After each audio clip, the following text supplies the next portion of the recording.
Hare Krishna, everyone. This is acyuta-bhava from Nightlight Astrology, and today is Bhakti Wednesday. So I got a lot of really good feedback from all of you guys last week after or maybe it was 2 weeks ago now, that we looked at the curse of seriousness.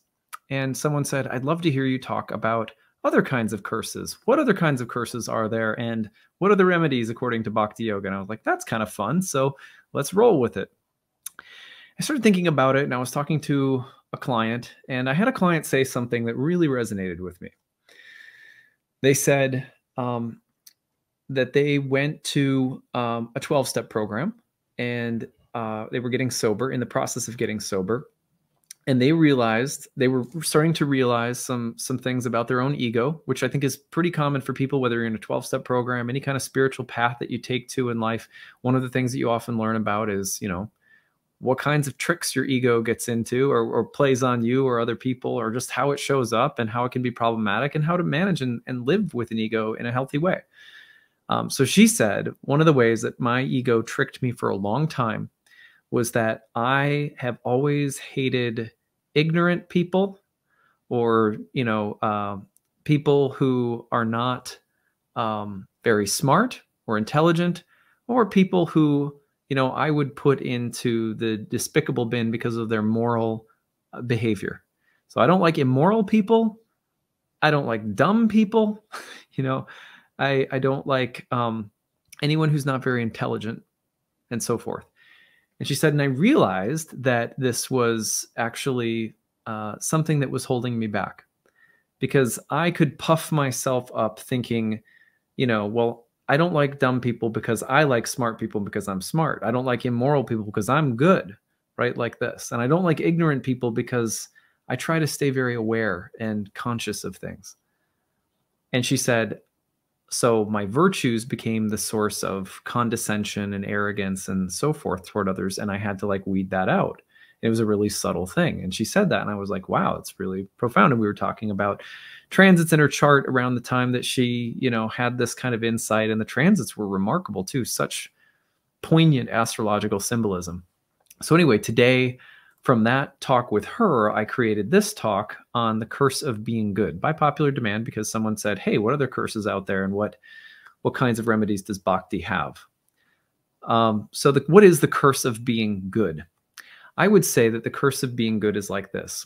When you, me, anyone, so strongly identifies with virtue, goodness, let's camp in with this intelligence, consciousness. So I'm conscious, I'm intelligent, I'm aware, I'm moral, I'm virtuous, and I identify with these things. I identify with all of these things as though these things are godlike. They're godlike ornaments.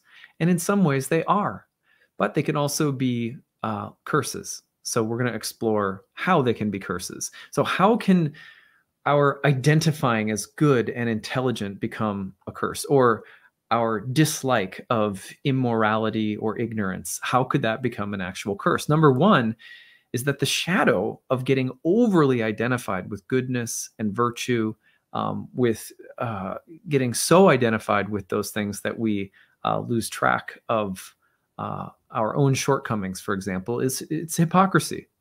So if in the Bhagavad Gita teaches this, all of the Bhakti Yoga philosophical texts teach us that in this world there are three gunas, the mode of goodness, passion, and ignorance. And all of them are part of the permutations and transformations of this world. And so as such, they are all part of how we tend to define ourselves in various combinations, and in how we act and behave and think and feel. And also we tend to get really identified with these modes. A passionate person might be someone who's always after a goal, trying to be good at something, trying to master things, trying to get things through work and sacrifice and like that. But it's typically material things, and they don't last, and the person is like a hamster on the hamster wheel sometimes. So ignorance would be, maybe doing nothing but laying on the couch and eating food and not having much of anything on our mind other than sense gratification. I'm just making it up, right? But goodness, however, would be an addiction that we can develop to virtue. I'm going to be an agent of change. I'm going to make peace in the world. And I've got all the right ideas. And I have all of the highest virtues and ideals for this world. And I'm going to go enact them and try to create them in the world and so forth. Even that in yoga philosophy is considered an impermanent energy that ultimately, if we're not very careful, can attach us to the material world. We can build egos off from being virtuous and good and moral and just and right and smart and stuff like that. And so yoga philosophy warns us that you have to be very careful of that one in particular, because it glitters like white, sort of white golden light around that one in particular, but it's still a mode of nature. It's still just as impermanent and fluctuating as anything else. And addiction to that mode, as happy and pleasant as it may seem, also does not grant happiness, because real happiness comes from who we are inherently and what is inherently, just what is, and that God is within everything, and that we start to develop a felt sense of that. This is actually something that is considered to be more the goal of yoga, you could say, than, being good or being right or being smart or being conscious. Conscious as in I'm conscious, I'm aware, like that. I'm awake and you're not, that kind of thing. So the shadow of getting identified with goodness, the first one is hypocrisy, because all of life includes shadow and darkness, including ourselves and our own thoughts and behaviors. If we are introspective at all for even 5 minutes a day, meditating, let's say, you will notice, that your thoughts get selfish, they get vengeful, they get spiteful, they get competitive. We sometimes rejoice quietly, not always publicly, sometimes publicly, when other people fail or when something doesn't work. And we tend to get jealous when other people do well. These things don't make us good or bad. They are just part of life. They are part of the modes of nature that are moving around, and part of the nature of the world and the body and the animal kingdom that we participate in. And so the curse of being good, if you get overly identified with that, is that you tend to forget that you are also bad, quote unquote, not really good or bad, right? But just you forget that that's also a part of who you are and of what you are. And, none of us probably listening to this are perfect, And so the natural curse of getting identified with goodness and taking pride in goodness and virtue and being right, or dislike of things and people who are, ignorant or unintelligent, is that we ourselves are that way. We every day have ignorant moments. We have dark thoughts. We have selfishness. It's just a part of us. And so the curse of being good is that you tend to suffer from hypocrisy. If, again, this is not to say that good has no place, or that there isn't a place for virtue or being awake or aware. It's to say when you get attached to it. That's the problem, when you get attached to goodness. Number 2 would be intolerance. That if we become attached to goodness, we're cursed by it, and we tend to become very intolerant. Ironically, we tend to say, this is conscious or moral or intelligent or good or right or true or beautiful, and that's ugly. The more we get attached to it, the more we develop a intense aversion, condemnation, and intolerance for things that we consider to be ignorant or ugly or bad, and so forth. Now, again, on the one hand, you might hear that and you might think that someone's saying that you should embrace and accept darkness or ignorance or something like that. No, that's not what it's saying. There is a way, right? In Bhakti, is 2 modes of goodness. There's a spiritual mode of goodness and there's a material mode. And the difference is really that the material mode is one that we tend to get identified with and attached to. And then these shadows grow out of it. And the mode of goodness that defines spiritual life is not one whose byproduct is intolerance, judgment, condemnation, constant irritation and aggravation by the elements of this world that are ignorant or unintelligent or immoral or whatever. So when you see someone who's like hyper allergic to that, or yourself, you know that you're in the mode of goodness that this world provides, that we tend to get identified, and actually it sort of possesses us. And in that sense, it can become a curse. And arrogance is the final one. We become hypocritical, we become intolerant, and we become arrogant. And an arrogance would be to think more highly of ourselves than our actual position, which is not to say that our actual position is one of less worth or more worth. It's kind of like, one of the images that I've heard many gurus allude to is grains of sand on a beach. And in the grand scheme of the, infinite universe, it's like, we are just humble grains of sand. We're humble creatures, and we have dualities within us and our experience of life. Even our nature in the Bhakti metaphysics is we are the Tatastha Shakti, which means that we have 1 foot in matter, 1 foot in spirit. So, understanding that that's who we are, and that in this divine creation, that's where we find ourselves, and just humbly accepting that about ourselves, that's what keeps us from arrogance. Whereas when we start to think of myself, or ourselves, I should say, as good, as upright, virtuous, moral, I'm spiritual, like that, we become hypocritical, intolerant, and arrogant. And all of those things are poisons for the soul and do not actually provide happiness. So there's a veneer of goodness. We have to be very careful of that. And this is also one of the symptoms of the Kali Yuga, is that people get attached to goodness, but the goodness is just kind of a nice looking top shelf addiction.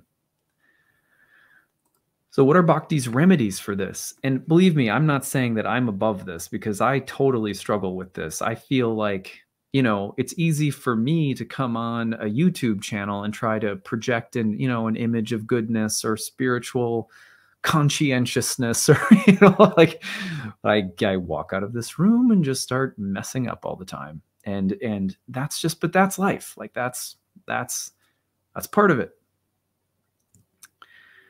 So Bhakti's remedies: keep your hypocrisy close by, which means, I guess, in one way, it means have a sense of humor. Keep a sense of humor. If you have a self-effacing, funny sense of humor, and you can call out your own BS and notice your own BS in the midst of your, oh, I love all of these good, pure things, but I'm kind of a shit. You know what I mean? If you can keep that close and have some humor about it, you can be striving for virtue and morality and goodness, but you can do so in a way that does not constantly generate this, huge beast of hypocrisy. Second advice is to be a listener, be a learner. You and I are going to, if we like moral things and good things and just things and fair things and conscious, intelligent things, we are going to encounter ignorance and unfairness and injustice and cruelty. And, we're going to encounter dense, idiotic people. And, we're just going to be like, ugh, right? Imagine that, if you're in nature and you're walking down a trail and you're someone who's into divination, which means you think that the universe, God, the gods can speak to you through animals, signs, omens, then if you were walking in nature and, I don't know, a skunk, walked across your path, and you're like, oh, pew, it smells. But if you're a diviner, you look at that and you go, oh, pew, it smells. And I'm going to be careful because I believe in animal messengers, and maybe this has something to say. Why can't we take that same magical attitude toward people or situations that we immediately feel like an intolerant allergic reaction to? Why can't we take a moment to appreciate, oh, this situation, this person is someone or something that I can learn from. that I can grow from, that I can be curious about, or that I can listen to, because while this person may be struggling with something that I find ignorant, I myself can be ignorant, and I wonder why this is happening.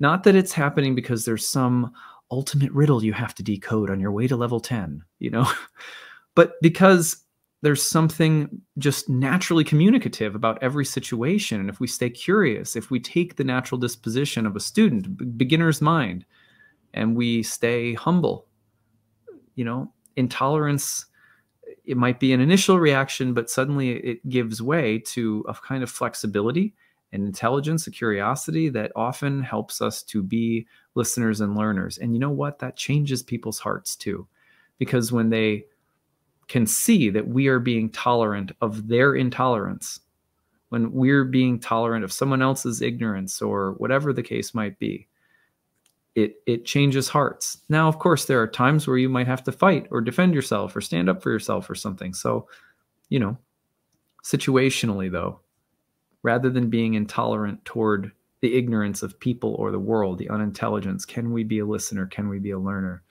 Skunks are animal messengers too. Number 3, remember that God is not. Let me just hold on just a second. I gotta edit this one. I spelled it wrong. What I meant to type in here is that God is not beholden to goodness. Let me just. Here we go.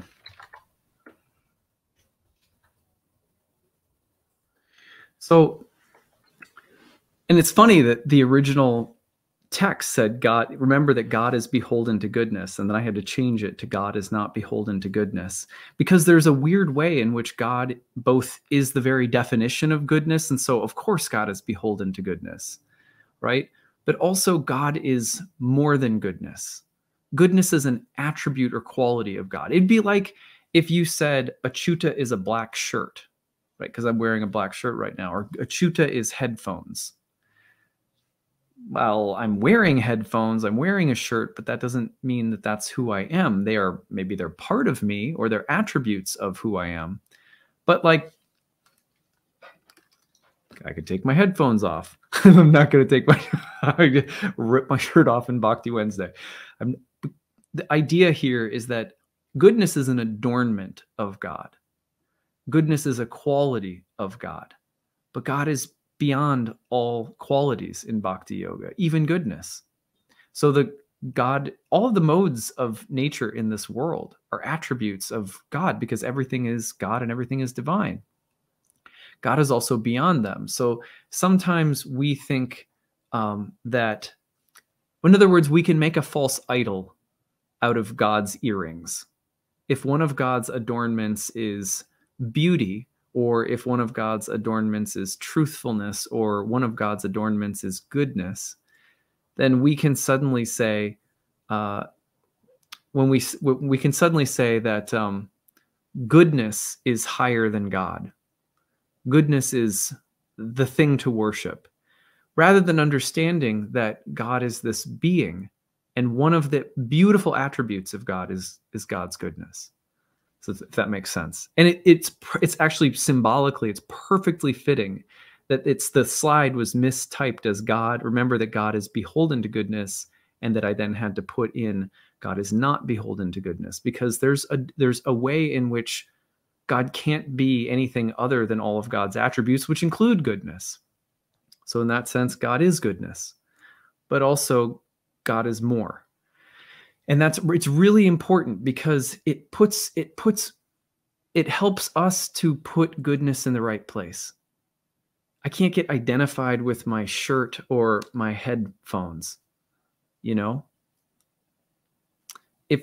If it's like in Bhakti, the more that you develop a devotional closeness with God, with divinity, whatever name we give it, the more that intimacy blossoms, the more that you find that goodness of a spiritual nature, of a godlike nature, just starts to emanate from who you are. It becomes an adornment of who you are. But people who know you really well, they go, there's something about your soul.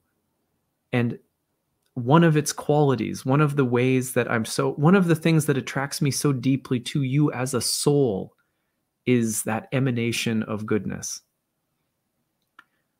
Now, that's different from someone coming up and being like, you're so good. You're so good. Oh my God, you're just so good. I just love how good you are. Right? So it's a subtle distinction, but it's really important because, sort of ultimately, there's nothing against goodness. Goodness isn't a curse at all. But if we get attached to goodness rather than getting a deep attachment to God in the soul, then it's like we're getting attached to the white light surrounding God rather than God. And that in bhakti yoga can be a false idol. And that's why goodness in this world can be a false idol. And that's why because its fruit is hypocrisy, intolerance, arrogance, like that. But God is good, right? And the soul naturally is adorned with the same qualities of God, but we have to, we cultivate them. When we love others, when we develop a loving relationship with Source, the natural emanation of that love that's truly, sincerely cultivated over time is that goodness adorns us in the same way that it adorns God. But we know very deeply that this goodness it's a robe. And that there are an infinite number of qualities that are also beautiful and divine, and goodness is just one of them. So in order to be good, there's some test we have to go through where we're tempted to worship it like a false idol. And I think it's a stage that we go through, and it's beautiful that we even go through it at all. How amazing is any of this, right? So, all right, well, just a few thoughts for today on the curse of being good. I hope that it helps. Now I'm going to go and try to be a good parent. All right. Hope you guys have a good one. Hare Krishna.